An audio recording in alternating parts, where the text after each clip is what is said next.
최고의 인생 과제는 부동산 대책입니다. 다주택자와 법인에 대한 종부세율을 강화하겠습니다. 과거에도 뭐 여러 가지 세금을 갖다 가지고서 이 부동산 정책을 해봤는데 이 부동산 값을 잡는데 별로 효력을 발생하지 못했어요. 능력이 없으면 건드리지나 말 것이지. 이 정권의 부동산 정책 목표는 강남 불패입니까?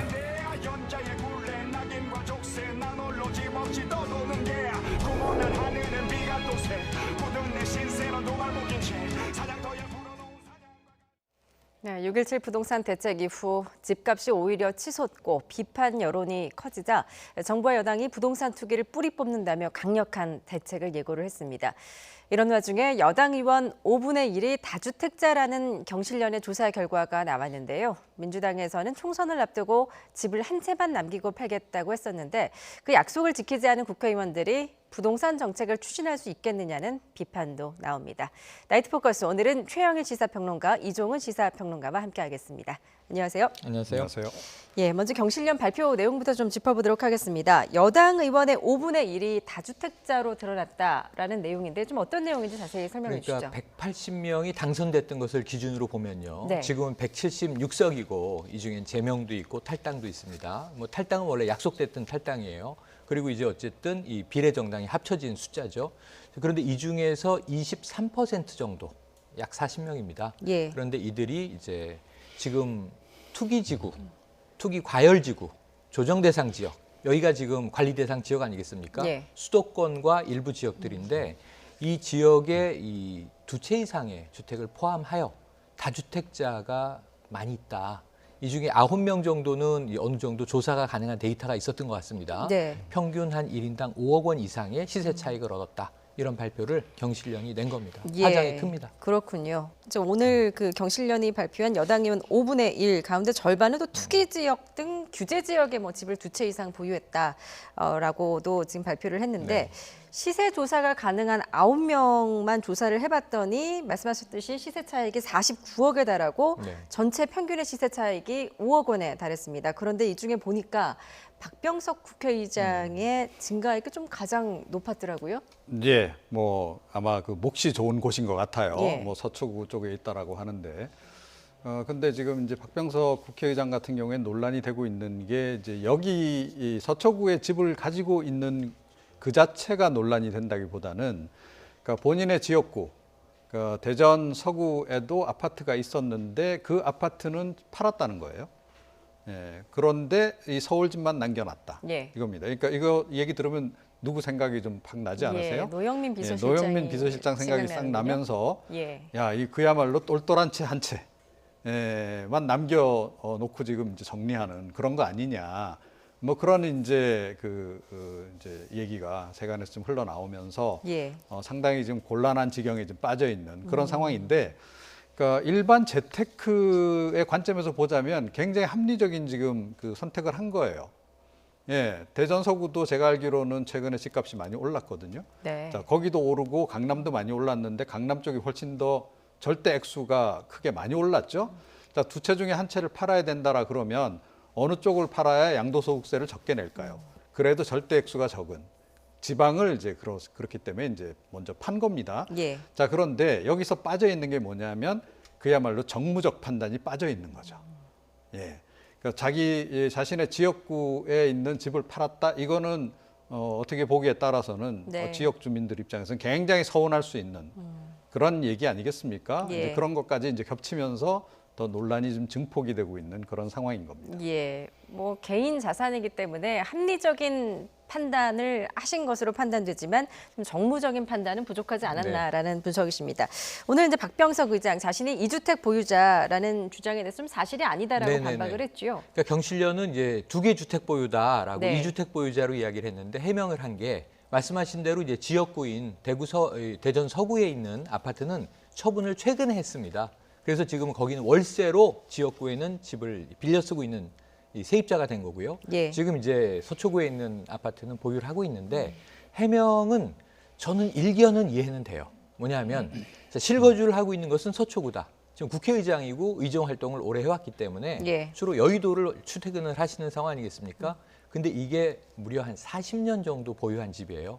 그럼 만 40년이에요. 네. 그럼 1980년경에 매입한 이 강남에 있는 집을 40년 동안 보유하고 있으면서 최근 시세 차익이 아까 이제 굉장히 크게 나왔던 그런 예. 경우인데 물론 이게 이 비판의 여지는 이평론가님 말씀해줘도 일견 동의는 돼요. 네. 그렇다 하더라도 굳이 이제 이 다주택자에서 1주택자를 선택한다면 서울에서 세입자를 했으면 정무적 판단이 좀 잘 맞았을 것 같아요. 서울에 있는 집을 매각을 하고 자산이 크지 않습니까? 그럼 그걸 뭐 예금을 하시든가 아니면은 뭐 다른 데 맡겨두시든가 하고 예. 서울에 있는 집을 월세로 돌리고 지역구의 집을 보유하고 있었다면 조금 이런 부분에서는 왜 지금 여당 정치인 적지 않은 수가 23%인데요. 5분의 1이라고 말씀하셨지만 어떤 신문은 4분의 1, 어떤 신문은 5분의 1, 그 사이거든요. 23%가. 그러다 보니까 적지 않은 수가 왜 문제가 되는 거냐면 총선 전에 이분들이 예. 다 실거주용 1주택만 남기고 매각하겠습니다라고 약속을 하고 출마했던 분들이거든요. 예. 이인영 당시 원내대표가 아주 강하게 이 이야기를 강조를 했는데 지금 시간이 흘러서 다 당선자들이 된 분들인데 약속 이행을 안 하고 있다. 예. 물론 그 시한은 남아 있습니다. 왜냐하면 2년 내에 이렇게 전제했기 때문에 지금 첫 해거든요. 근데 앞으로 지켜보는데 판 분들이 하필이면 지방 걸 팔고 강남 걸 남기고 이런 좀 트렌드에 이제 그 국민들은 다소 좀 아니다 싶은 것 아닌가 예. 찜찜합니다. 그렇죠. 예, 그런가 하면 이제 고 김대중 전 대통령의 삼남 김홍걸 의원은 보니까 서울 강남과 서초, 마포 이렇게 3주택, 그러니까 주택 세 채를 보유를 하고 있는데 이렇다 보니까 금수저 위에 통수저가 있는 게 아니냐, 뭐 또 이런 예. 이야기도 나오고 있다고 합니다. 뭐 사실은 이제 김홍걸 의원과 관련해서는 이런 류의 얘기들이 꽤 오래전부터 많이 제기가 됐습니다. 그러니까 예. 김홍걸 의원 같은 경우에는 지금 이 자산 규모가 지금 상당하거든요. 뭐 70몇 억 정도 되는 걸로 지금 전해지고 있는데 그런데 이제까지 이렇게 그 자산을 모을 만한 그런 직업을 가졌다든지 사업을 했다든지 그런 이제 경험이 없단 말이에요.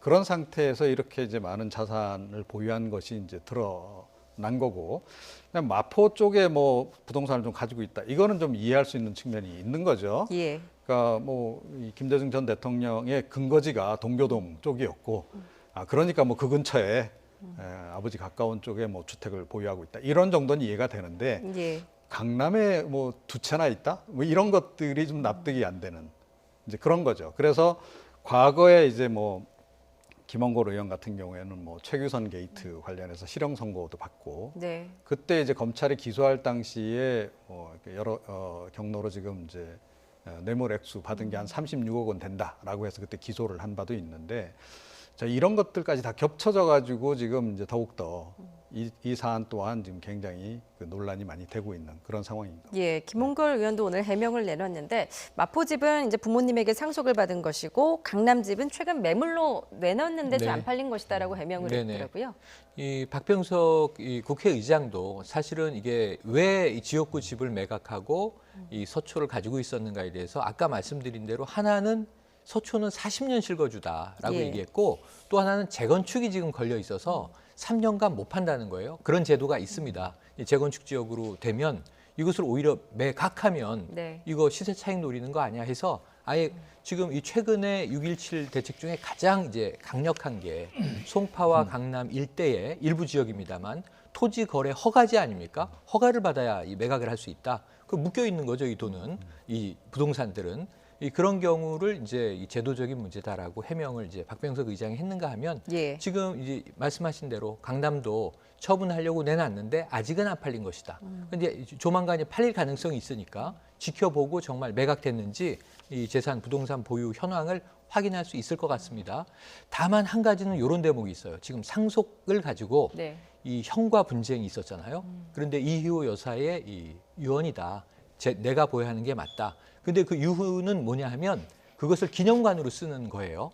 그래서 이 향후에 지금 76억 원 안에 특히 이제 이 고 김대중 대통령의 사저 이 부분을 정말 개인의 재산으로 처분하면 안 되는 거예요. 유언에 따르면 본인이 관리하라고 해서 보유는 했는데 상속은 본인에게 돌렸는데 네. 이것을 나중에 정말 이 김대중 정신을 위한 사업에 쓴다면 이 76억의 일부는 또 사재이긴 하지만 예. 사실상 사재가 아닐 수도 있다. 그런 것도 조금 감안할 필요가 있겠습니다. 예. 자, 뭐 그런가 하면은 조금 전에 언급이 됐었지만 이 서울 반포동 아파트 대신에 지역구인 청주의 아파트를 팔아서 논란을 빚은 노영민 대통령 비서실장을 놓고 후폭풍이 거센 상황입니다. 여당에서는 진화에 나서기 위해 총력전을 펼치고 있는데 오늘 너도 나도 쓴소리를 쏟아냈습니다. 김남국 의원의 발언 듣고 오시죠. 노영민 비서실장 같은 경우도 그러니까 그 과거 지역구였던 청주의 아파트는 매각을 하고 반포는 그대로 두기로 한 거는 그럼 그 같은 잣대에서 평가를 해야 되지 않을까요? 어떻게 보세요? 같은 잣대에서 본다라고 하면 매우 부적절한 저는 행동이라고 보이고요. 네. 지역구 주민들에게도 미안한 마음을 갖는 게 저는 맞지 않나 싶습니다. 알겠습니다. 예, 뭐 이렇게 여권에서조차 좀 비판이 쏟아졌는데 오늘 노영민 실장 반포 아파트 처분도 검토하고 있다라는 지금 YTN과 이제 청와대 고위 관계자가 통화를 했는데 노영민 실장이 이렇게 말을 했다고 합니다. 네. 어떻게 보십니까? 뭐 때늦은 결정이죠. 그러니까 뭐 비서실장이야말로 정무적 판단을 늘 잘하셔야 하는 분인데 예. 왜 그런 정무적 판단을 제대로 못하셨을까 처음에 그렇게 생각이 들어요. 당연히 이제 강남 아파트 물론 이제 양도소득세 더 많이 내더라도 그렇게 하시고 지역구 그 아파트를 남겨놨다라면 이런 이제 논란이 없지 않았겠습니까? 그런 정도는 충분히 판단을 내릴 수 있었을 거다라고 좀 보는데 좀 의아하다 이런 생각이 좀 들고요.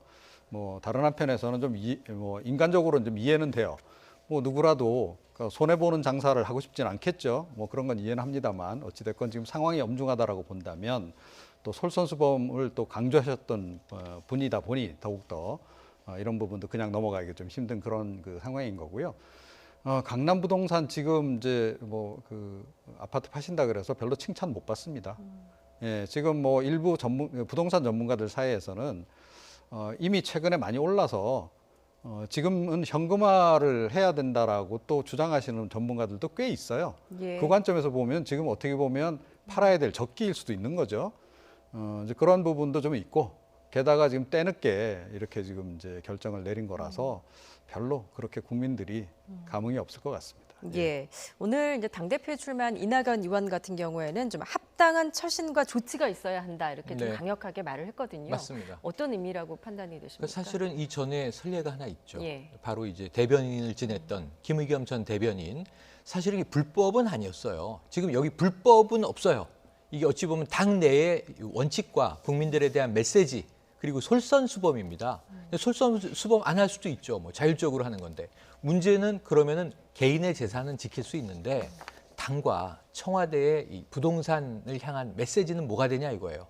국민들은 뭐라고 이걸 지켜볼 거냐 이거예요. 예. 그래서 이인영 당시 원내대표가 이거 매각할 거에 대한 서약도 하게 하고 솔선수범이 중요하다. 강력한 시그널을 줘야 한다. 그랬는데 청와대 비서실장이 무슨 메시지를 냈냐면 자, 청와대 내에 다주택자들은 지난 연말에 약속했지 않느냐. 6개월 내에 다주택을 처리하기로 했다. 근데 이제 시한 다 왔다.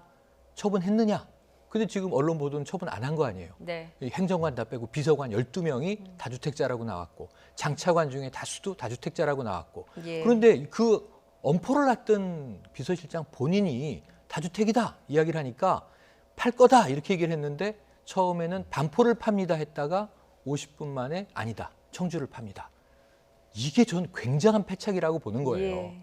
이건 정말 안 판다고 이야기한 만도 못한 일이 벌어져 버려서 예. 심상정 의원, 지금 진중권 전 교수 이게 다 난리 아닙니까? 예. 근데 그게 그럴듯하게 들린단 말이에요. 국민들이 듣기에는 야 똘똘한 한 채구나. 결국은 저렇게까지 다주택을 예. 해선 안 된다고 강조하는 청와대에서 내부에서까지 저런 메시지가 나오는구나. 예. 아까 김남국 의원 이야기는요. 물고 물리는 거예요. 통합당 곽상도 의원이 자 문재인 대통령의 아들 준용 씨도 이 신도림에 있는 이제 주상복합 건물을 6년 보유하면서 시세 차익을 얻었다. 네. 실제로 거주했는지를 밝혀라. 실거주로 밝혀졌습니다. 2억 3천 차익은 있었지만.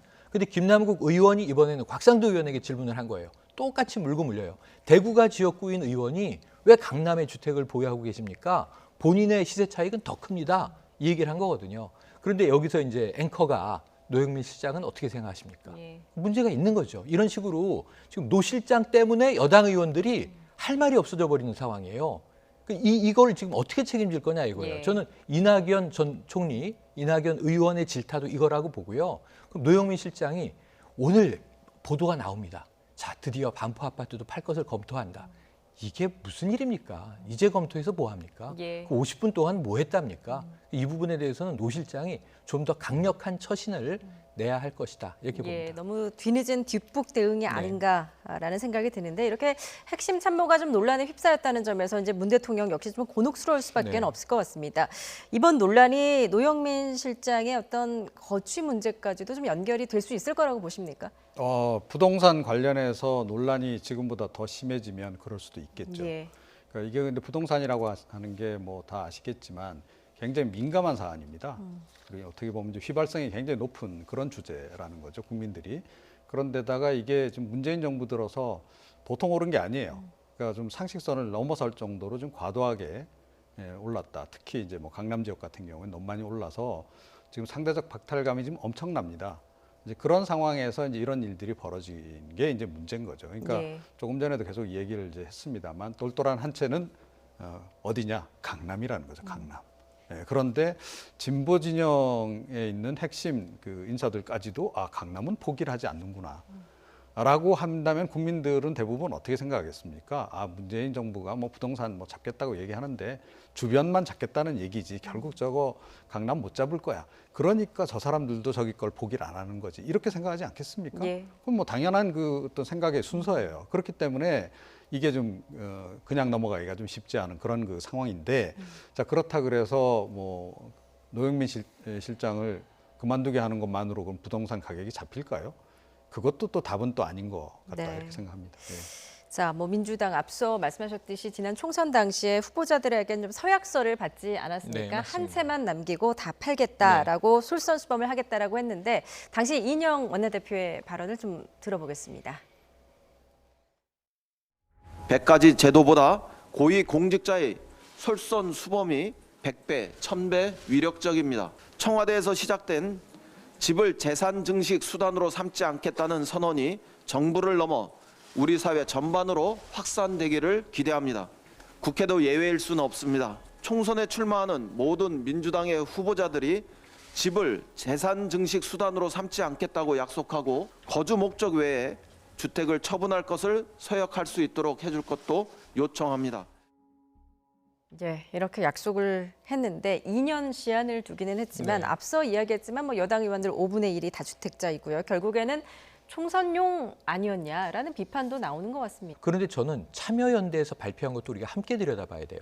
지금 여당은 부동산에 대해서 억제 정책을 쓰고 있는데 예. 여당에 소속된 의원들이 당의 정책, 부동산 정책과 위배되는 지금 보유를 하고 있고 이걸 빨리빨리 처분 안 한다. 사실 각각 들어보면요. 이유들이 있어요. 아까 박병석 의장도 그렇고 굳이 지방을 처분한 이유. 지금 노영민 실장도 청주는 빈집이니까 빨리 처분이 돼서 금매물로 내놓은 것이고 지금 이게 반포에 있는 더 좁은 평수의 아파트는 아들이 살고 있다. 그러면 저는 이런 핑계는 다 있는 거죠. 강남에 사는 분들이 다주택 보유자가. 한 채는 노모를 위한 집이에요. 명의만 제 집이에요. 자녀들이 살고 있어요. 그럼 그건 어떻게 해요? 손 못 대잖아요. 그럼 다주택 보유가 허용되겠네요. 그런 부분들은 아들들이 살면 증여를 해야죠. 아들네 명의로 빨리 상속을 하든가 증여를 하든가 세금을 내고 처리하고 그렇지 않으면은 또 매각을 하든가 해야 되는데 이 이유를 대는 순간 저는 더 얼굴이 좀 화끈해졌습니다.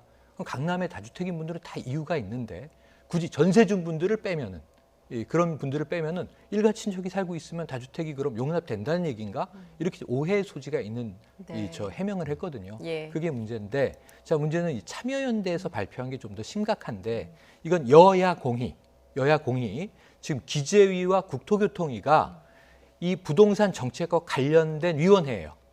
근데 56명 두 위원회를 합쳐서 56명 위원 중에 17명은 지금 이 해당 지역들의 다주택 보유자라는 거예요. 네. 이거는 민주당 통합당 공입니다. 예. 그럼 이게 뭐가 문제냐면 국토위와 기재위가 조세 문제도 그렇고 종부세 문제 그리고 부동산 지역에 대한 이 국토교통부의 정책을 심의하고 다루고 피감하기 때문에 이해 충돌에 해당한다는 거예요. 지금 온라인 서명 운동을 시작했습니다. 전 참여연대 이거 우리가 정확히 들여다봐야 되는 게 여기 이제 여야 의원을 망라해서 국회의원들이라고 하는 기득권이 지금 어찌 보면 자기 재산과 관련된 정책 심의를 스스로 한다.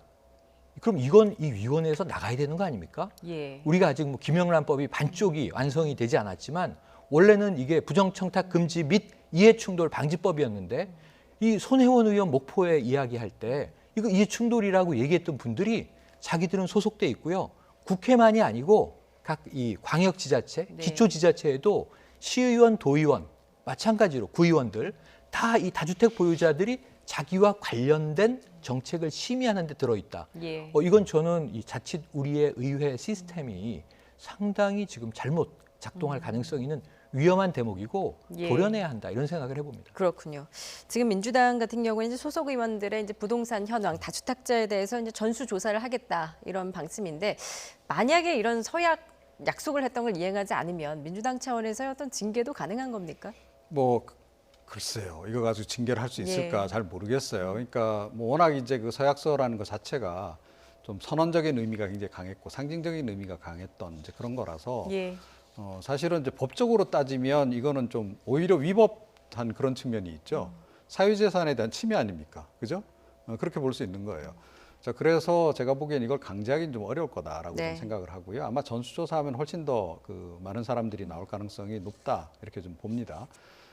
그런데 사실은 뭐 최평론가께서 말씀하셨는데 그 국회의원들만의 문제는 아니죠. 이게 지금 이제 관료들도 보면 강남에 주택 보유하고 있는 사람들이 많고 또 뭐 이 공무원들이 이제 주로 많이 활동하는 대로 도로도 그쪽으로 주로 많이 난다. 그래서 세종시도 보면 최근 들어서 모든 길은 세종시로 통한다는 정도로 도로가 많이 건설되고 있고 그 바람에 세종시 집값도 오른다. 뭐 이런 얘기까지 이제 나온단 말이에요. 그래서 관료 집단들도 사실 조사해 보면 또 훨씬 더 많이 나오죠. 그런데 그러니까 그렇게 접근하기 시작하면 이건 이제 한두 끝도 없다라고 저는 생각을 하고요. 그러니까 문제는 이제 그 더불어민주당과 관련해서는 특히 이제 그 이른바 진보의 이중성이라고 하는 관점에서 이게 더 이제 논란이 되는 거다라고 저는 생각을 해요. 예. 그러니까 사실은 뭐 최근에는 그런 얘기 별로 하는 사람들이 없는데요. 한창 부동산 가격이 많이 오르고 했던 90년대 후반 뭐 이럴 때는 일본을 배우자 이런 얘기를 많이 했어요. 일본의 정관계 인사들은 작은 집에 살고 일본의 CEO들 작은 집에 살고 검소하게 생활하고 그러는데 우리도 좀 그렇게 좀 배우자 이런 그 바람이 한번 불었던 적도 있습니다. 자, 그 당시를 살면서 생각을 바꾼 사람도 많아요. 지식인들 중에는 맞아 저렇게 사는 게 맞다. 그러니까 우리 좀 자중하고 살자. 라고 해서 그렇게 생활하는 분들도 꽤 많은데 진보 진영에서 저렇게 정치 활동을 꽤 오랫동안 하면서도 왜 그런 인식과 그런 그 실천을 하지 아니했는가 그런 근본적인 부분에 대해서도 우리가 한번 따져볼 필요는 있다 이렇게 생각을 합니다. 예. 예. 자, 뭐 최근 6.17 그 부동산 대책 이후에 좀 시장이 더 이렇게 불안해지자 정부와 여당이 이를 잠재우기 위한 추가 핀셋 대책을 순차적으로 발표할 예정인데요. 여야 원내대표의 발언 차례로 듣고 오시죠. 민주당은 다주택자와 투기성 주택 보유자에 대해서는 종부세 등을 중과하고 실수요자는 보호하는 실효성 있는 부동산 안정화 대책을 마련하겠습니다. 특히 아파트 투기 세력을 근절하는 데 모든 정책 수단을 동원하겠습니다. 이 정부들은 모두 22번의 부동산 정책이 있었습니다만 지난 3년간 중위가 주택 가격은 무려 52%나 상승했습니다. 그럼에도 불구하고 김현미 장관은 모든 정책 수단이 제대로 작동하고 있다. 이런 아주 가상현실 같은 그런 인식을 보였습니다. 예, 뭐 지난 6.17 부동산 대책의 핵심이 대출 규제였다면 이번에는 네. 이제 세제 개편, 맞습니다. 예, 세금 문제가 좀 본격 거론이 되는 것 같습니다. 종부세를 좀 강화해서 다주택자의 부담을 늘리겠다. 이게 네, 핵심 네. 내용이죠. 맞습니다. 이게 사실은 지난해 12월에 20대 국회에서 한번 이게 감행이 됩니다. 그런데 문제는 20대 국회만 우리가 기억하지만 뭐 진행된 일이 없잖아요. 그러다 보니까 이 발의된 법안이 계류되다가 폐기됐어요. 예. 그런데 지금 그 안을 다시 살리겠다는 거예요. 이거 저 문재인 대통령이 일전에 김현미 국토부 장관 불러서 긴급 보고를 받고 특별 지시를 내린 날이 있습니다. 그날 장관 도착하기 전에 기재부에다가 이미 지시한 사안이에요. 그래서 이 종부세 강화 법안을 이 국회에다가 빨리 조속하게 정부 발의로 내라. 그래서 그때 발표는 기재부에서는 9월에 내겠다 그랬는데 네. 그 다음에 민주당 내에 이 김태년 원내대표는 7월에 발의하겠다 이렇게 이야기를 했습니다. 그래서 지금 당겨졌고 이번 달에 발의될 예정이에요. 그럼 민주당이 한다면 21대는 통과 가능성이 높지 않습니까? 예. 그럼 종부세는 높아질 상황인데 한번 보시면 참여정부 후 MB정부 그리고 이제 박근혜 정부 이번 문재인 정부 오는 기간 동안 2008년에서 2018년까지 10년을 보니까요. 지금 이 종부세 해당되는 이 사람들이 대상이 많지는 않습니다. 31만 명 정도에서 39만 명 정도로 늘었고요. 그 대신 내는 세금 비율은 50% 정도가 낮아졌어요. 그러니까 이 사람들은 대상자는 좀 늘었고 예. 결국은 부담세율은 50% 정도 낮아졌다. 이 종부세를 다시 강화한다는 의미예요. 참여정부에서 원안을 냈던 수준으로 그렇게 된다면 이제 이 세금이 더 세수가 늘어나겠습니다만 예. 문제는 이 정도가 과연 부담이 되겠는가?